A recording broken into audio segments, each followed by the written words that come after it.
शांति। 16 फरवरी 2024। बाबा के महावाक्य। मीठे बच्चे, अब अशरीरी होकर घर जाना है, इसलिए जब किसी से बात करते हो तो आत्मा भाई भाई समझ बात करो। देही अभिमानी रहने की मेहनत करो। प्रश्न: भविष्य राज तिलक प्राप्त करने का आधार क्या है? उत्तर: पढ़ाई। हरेक को पढ़कर राज तिलक लेना है। बाप की है पढ़ाने की ड्यूटी, इसमें आशीर्वाद की बात नहीं। पूरा निश्चय है तो श्रीमत पर चलते चलो, गफलत नहीं करनी है। अगर मतभेद में आकर पढ़ाई छोड़ी तो नापास हो जाएंगे। इसलिए बाबा कहते, मीठे बच्चे, अपने ऊपर रहम करो। आशीर्वाद मांगनी नहीं है, पढ़ाई पर ध्यान देना है। ओम शांति। सुप्रीम टीचर बच्चों को पढ़ाते हैं। बच्चे जानते हैं परम पिता परमात्मा पिता भी है, टीचर भी है। ऐसा तुमको पढ़ाते हैं जो और कोई पढ़ा न सके। तुम कहते हो शिव बाबा हमको पढ़ाते हैं। अब यह बाबा कोई एक का नहीं है। मन मना भव मध्याजी भव, इसका अर्थ समझाते हैं। मुझे याद करो। बच्चे तो अब समझदार हुए हैं। बेहद का बाप कहते हैं, तुम्हारा वर्षा तो है ही, यह कभी भूलना नहीं चाहिए। बाप आत्माओं से ही बातें करते हैं। अभी तुम जीव आत्माएं हो ना। बेहद का बाप भी निराकार है। तुम जानते हो इस तन द्वारा वह हमको पढ़ा रहे हैं और कोई ऐसे नहीं समझेंगे। स्कूल में टीचर पढ़ाते हैं तो कहेंगे लौकिक टीचर लौकिक बच्चों को पढ़ाते हैं। यह है पारलौकिक सुप्रीम टीचर जो पारलौकिक बच्चों को पढ़ाते हैं। तुम भी परलोक मूल वतन के निवासी हो। बाप भी परलोक में रहते हैं। बाप कहते हैं, हम भी शांति धाम के निवासी हैं और तुम भी वहाँ के ही निवासी हो। हम दोनों एक धाम के रहवासी हैं। तुम अपने को आत्मा समझो। मैं परम आत्मा हूँ। अभी तुम यहाँ पार्ट बजा रही हो। पार्ट बजाते बजाते तुम अभी पतित बन गई हो। यह सारा बेहद का मांडवा है जिसमें खेल होता है। यह सारी सृष्टि कर्म क्षेत्र है, इसमें खेल हो रहा है। यह भी सिर्फ तुम ही जानते हो कि यह बेहद का खेल है। इसमें दिन और रात भी होते हैं। सूर्य और चांद कितनी बेहद की रोशनी देते हैं। यह है बेहद की बात। अभी तुमको ज्ञान भी है। रचता ही आकर रचता और रचना के आदि मध्य अंत का परिचय देते हैं।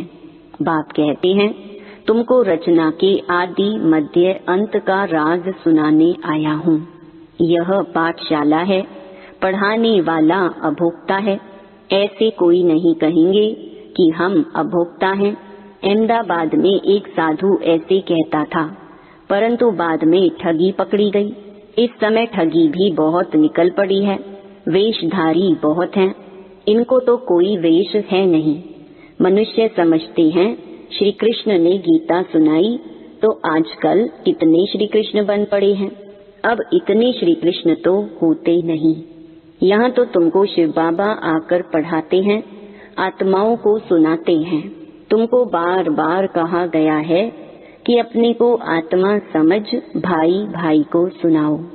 बुद्धि में रहे बाबा की नॉलेज हम भाइयों को सुनाते हैं। मेल अथवा फीमेल दोनों भाई भाई हैं। इसलिए बाप कहते हैं, तुम सब मेरे वर्षे के हकदार हो।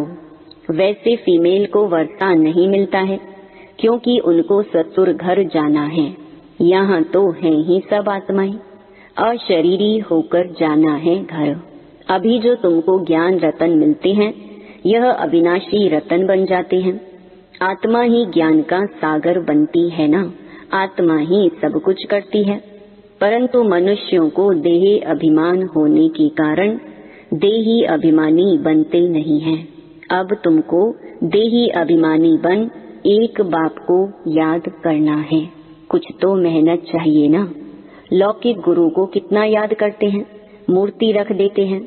अब कहाँ शिव का चित्र, कहाँ मनुष्य का चित्र, रात दिन का फर्क है। वह गुरु का फोटो पहन लेते हैं। पति लोगों को अच्छा नहीं लगता कि दूसरों का फोटो पहने। हाँ, शिव का पहनेंगे तो वह सबको अच्छा लगेगा, क्योंकि वह तो परम पिता है ना। उनका चित्र तो होना चाहिए। यह है गले का हार बनाने वाला। तुम रुद्रमाला का मोती बनेंगे। यूं तो सारी दुनिया रुद्रमाला भी है, प्रजापिता ब्रह्मा की माला भी है, ऊपर में सिजरा है। वह है हद का सिजरा, यह है बेहद का। जो भी मनुष्य मात्र हैं, सबकी माला है। आत्मा कितनी छोटे से छोटी बिंदी है, बिल्कुल छोटी बिंदी है। ऐसे ऐसे बिंदी देते जाओ तो अनगिनत हो जाएंगी। गिनती करते करते थक जाएंगे। परंतु देखो, आत्मा का झाड़ कितना छोटा है। ब्रह्म तत्व में बहुत थोड़ी जगह में रहती है। वह फिर यहाँ आती है पार्ट बजाने। तो यहाँ फिर कितनी लंबी चौड़ी दुनिया है। कहाँ कहाँ एरोप्लेन में जाते हैं, वहाँ फिर एरोप्लेन आदि की दरकार नहीं। आत्माओं का छोटा सा झाड़ है, यहाँ मनुष्यों का कितना बड़ा झाड़ है। यह सब है प्रजापिता ब्रह्मा की संतान, जिसको कोई एडम कोई आदि देव कहते हैं। मेल फीमेल तो जरूर है। तुम्हारा है प्रवृत्ति मार्ग, निवृत्ति मार्ग का खेल होता नहीं। एक हाथ से क्या होगा, दोनों पहिए चाहिए। दो हैं तो आपस में रेस करते हैं, दूसरा पहिया साथ नहीं देता है तो ढीले पड़ जाते हैं। परंतु एक के कारण ठहर नहीं जाना चाहिए। पहले पहले पवित्र प्रवृत्ति मार्ग था, फिर होता है अपवित्र, गिरते ही जाते हैं। तुम्हारी बुद्धि में सारा ज्ञान है। यह झाड़ कैसे बढ़ता है, कैसे एडिशन होती जाती है, ऐसा झाड़ कोई निकाल ना सके। कोई की बुद्धि में रचता और रचना के आदि मध्य अंत का नॉलेज है ही नहीं। इसलिए बाबा ने कहा था, यह लिखो कि हमने रचता द्वारा रचता और रचना की नॉलेज का अंत पाया है। वह तो न रचता को जानते न रचना को। अगर परंपरा यह ज्ञान चला आता तो कोई बतावे ना, सिवाय तुम ब्रह्मा कुमार कुमारियों के कोई बता न सके। तुम जानते हो, हम ब्राह्मणों को ही परम पिता परमात्मा पढ़ाते हैं। हम ब्राह्मणों का ही ऊंचे से ऊंचा धर्म है। चित्र भी जरूर दिखाना पड़ता है। चित्र बिगर कब बुद्धि में बैठेगा नहीं। चित्र बहुत बड़े बड़े होने चाहिए। वैरायटी धर्मों का झाड़ कैसे बढ़ता है, यह भी समझाया है। आगे तो कहते थे, हम आत्मा सो परमात्मा, परमात्मा सो हम आत्मा। अब बाप ने इसका भी अर्थ बताया है। इस समय हम सो ब्राह्मण हैं, फिर हम सो देवता बनेंगे नई दुनिया में।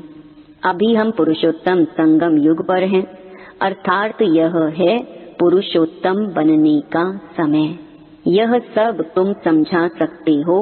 रचता और रचना का अर्थ, हम सो का अर्थ। ओम अर्थात मैं आत्मा फर्स्ट, फिर यह शरीर है। आत्मा अविनाशी और यह शरीर विनाशी है। हम यह शरीर धारण कर पाठ बजाते हैं। इसको कहा जाता है आत्म अभिमानी। हम आत्मा फलाना पाठ बजाती हैं, हम आत्मा यह करती हैं, हम आत्मा परमात्मा के बच्चे हैं। कितना वंडरफुल ज्ञान है। यह ज्ञान बाप में ही है, इसीलिए बाप को ही बुलाते हैं। बाप है ज्ञान का सागर, उनकी भेंट में फिर है अज्ञान के सागर।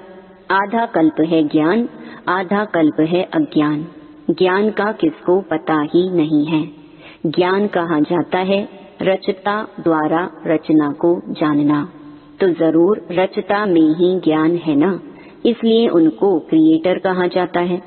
मनुष्य समझते हैं क्रिएटर ने यह रचना रची है। बाप समझाते हैं यह तो अनादि बना बनाया खेल है। कहते हैं पतित पावन आओ, तो रचता कैसे कहेंगे? रचता तब कहें जब प्रलय हो फिर रचे। बाप तो पतित दुनिया को पावन बनाते हैं।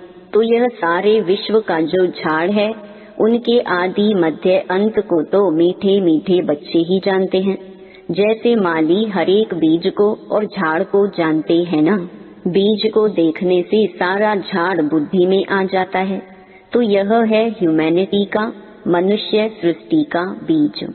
उन्हें कोई नहीं जानते, गाते भी हैं परम पिता परमात्मा सृष्टि का बीज रूप है, सत चित आनंद स्वरूप है, सुख शांति पवित्रता का सागर है। तुम जानते हो यह सारा ज्ञान परम पिता परमात्मा इस शरीर द्वारा दे रही है, तो जरूर यहाँ आएंगे ना। पतितों को पावन प्रेरणा से कैसे बनाएंगे? तो बाप यहाँ आकर सबको पावन बनाकर ले जाते हैं। वह बाप ही तुमको पाठ पढ़ा रहे हैं। यह है पुरुषोत्तम संगम युग। इस पर तुम भाषण कर सकते हो कि कैसे पुरुष तमो प्रधान से श्रेष्ठ सतो प्रधान बनते हैं। तुम्हारे पास टॉपिक तो बहुत है। यह पतित तमो प्रधान दुनिया सतो प्रधान कैसे बनती है, यह भी समझने लायक है। आगे चलकर तुम्हारा यह ज्ञान सुनेंगे, भल छोड़ भी देंगे, फिर आएंगे, क्योंकि गति सदगति की हट्टी एक ही है। तुम कह सकते हो कि सर्व का सदगति दाता एक बाप ही है। उनको श्री श्री कहते हैं। श्रेष्ठ से श्रेष्ठ है परम पिता परमात्मा, वो हमें श्रेष्ठ बनाते हैं। श्रेष्ठ है सतयुग, भ्रष्ट है कलयुग। कहते भी हैं भ्रष्टाचारी हैं, परंतु अपने को नहीं समझते। पतित दुनिया में एक भी श्रेष्ठ नहीं। श्री श्री जब आए तब आकर श्री बनाए। श्री का टाइटल सतयुग आदि में देवताओं का था, यहाँ तो सबको श्री श्री कह देते हैं। वास्तव में श्री अक्षर है ही पवित्रता का। दूसरे धर्म वाले कोई भी अपने को श्री नहीं कहते। श्री पोप कहेंगे क्या? यहाँ तो सबको कहते रहते हैं। कहाँ हंस मोती चुगने वाले, कहाँ बगुले गंध खाने वाले। फर्क तो है ना। यह देवताएं हैं फूल, वह है गार्डन ऑफ अल्लाह। बाप तुमको फूल बना रहा है। बाकी फूलों में वैरायटी है। सबसे अच्छा फूल है किंग फ्लावर। इन लक्ष्मी नारायण को नई दुनिया का किंग क्वीन फ्लावर कहेंगे। तुम बच्चों को आंतरिक खुशी होनी चाहिए, इसमें बाहर का कुछ करना नहीं होता। यह बत्तियां आदि जलाने का भी अर्थ चाहिए। शिव जयंती पर जलानी चाहिए या दिवाली पर? दिवाली पर लक्ष्मी का वाहन करते हैं, उनसे पैसे मांगते हैं, जबकि भंडारा भरने वाला तो शिव भोला भंडारी है। तुम जानते हो शिव बाबा द्वारा हमारा अखुट खजाना भर जाता है। यह ज्ञान रतन धन है। वहाँ भी तुम्हारे पास अथाह धन रहता है। नई दुनिया में तुम माला माल हो जाएंगे। सतयुग में ढेरों के ढेर हीरे जवाहर थे, फिर वो ही होंगे। मनुष्य मूंझते हैं, ये सब खत्म होगा, फिर कहाँ से आएगा? खानियाँ खुद गईं, पहाड़ियाँ टूट गईं, फिर कैसे होंगी? बोलो, हिस्ट्री रिपीट होती है ना। जो कुछ था सो फिर रिपीट होगा। तुम बच्चे पुरुषार्थ कर रहे हो स्वर्ग का मालिक बनने का। स्वर्ग की हिस्ट्री ज्योग्राफी फिर रिपीट होगी। गीत में है ना, आपने सारी सृष्टि, सारा समुद्र, सारी पृथ्वी हमको दे दी है, जो कोई हमसे छीन नहीं सकता। उसकी भेंट में अब क्या है? जमीन के लिए, पानी के लिए, भाषा के लिए लड़ते हैं। स्वर्ग के रचता बाबा का जन्म मनाया जाता है। जरूर उसने स्वर्ग की बादशाही दी होगी। अब तुमको बाप पढ़ा रहे हैं। तुमको इस शरीर के नाम रूप से न्यारा हो, अपने को आत्मा समझना है, पवित्र बनना है, या तो योग बल से या तो सजाएं खाकर। फिर पद भी कम हो जाता है। स्टूडेंट की बुद्धि में रहता है ना, हम इतना मर्तबा पाते हैं, टीचर ने इतना पढ़ाया है, फिर टीचर को भी सौगात देते हैं। यह तो बाप तुमको विश्व का मालिक बनाते हैं, तो तुम फिर भक्ति मार्ग में उनको याद करते रहते हो। बाकी बाप को आप सौगात क्या देंगे? यहाँ तो जो कुछ देखते हो वह तो रहना नहीं है। यह तो पुरानी चीची दुनिया है, तब तो मुझे बुलाते हैं। बाप तुमको पतित से पावन बनाते हैं। इस खेल को याद करना चाहिए। मेरे में रचना के आदि मध्य अंत की नॉलेज है जो तुमको सुनाता हूँ। तुम अब सुनते हो फिर भूल जाते हो। 5000 वर्ष के बाद फिर चक्र पूरा होगा। तुम्हारा पाठ कितना लवली है। तुम सतो प्रधान व लवली बनते हो, फिर तमो प्रधान भी तुम ही बनते हो। तुम ही बुलाते हो बाबा आओ, अब मैं आया हूँ। अगर निश्चय है तो श्रीमत पर चलना चाहिए, गफलत नहीं करनी चाहिए। कई बच्चे मतभेद में आकर पढ़ाई छोड़ देते हैं। श्रीमत पर नहीं चलेंगे, पढ़ेंगे नहीं तो नापास भी तुम ही होंगे। बाप तो कहते हैं अपने पर रहम करो। हरेक को पढ़कर अपने को राज तिलक देना है। बाप को तो है पढ़ाने की ड्यूटी, इसमें आशीर्वाद की बात नहीं। फिर तो सभी पर आशीर्वाद करनी पड़े। यह कृपा आदि भक्ति मार्ग में मांगते हैं, यहाँ वह बात नहीं। अच्छा, मीठे मीठे सिकिलधे बच्चों प्रति माता पिता बाप दादा का याद प्यार और गुड मॉर्निंग। रूहानी बाप की रूहानी बच्चों को नमस्ते। धारणा के लिए मुख्य सार। पहला, प्रवृत्ति में रहते आपस में रेस करनी है, परंतु अगर किसी कारण से एक पहिया ढीला पड़ जाता है तो उसके पीछे ठहर नहीं जाना है। स्वयं को राज तिलक देने के लायक बनाना है। दूसरा, शिव जयंती बड़ी धूमधाम से मनानी है, क्योंकि शिव बाबा जो ज्ञान रतन देते हैं उससे ही तुम नई दुनिया में माला माल बनेंगे। तुम्हारे सब भंडारे भरपूर हो जाएंगे। वरदान, बाप से शक्ति लेकर हर परिस्थिति को हल करने वाले साक्षी दृष्टा भव। आप बच्चे जानते हो कि अति के बाद ही अंत होना है, तो हर प्रकार की हलचल अति में होगी। परिवार में भी खिटखिट होगी, मन में भी अनेक उलझने आएंगी, धन भी नीचे ऊपर होगा। लेकिन जो बाप के साथी हैं, सच्चे हैं, उनका जवाबदार बाप है। ऐसे समय पर मन बाप की तरफ हो तो निर्णय शक्ति से सब पार कर लेंगे। साक्षी दृष्टा हो जाओ तो बाप की शक्ति से हर परिस्थिति को सहज हल कर लेंगे। स्लोगन, अब सब किनारे छोड़ घर चलने की तैयारी करो। ओम शांति।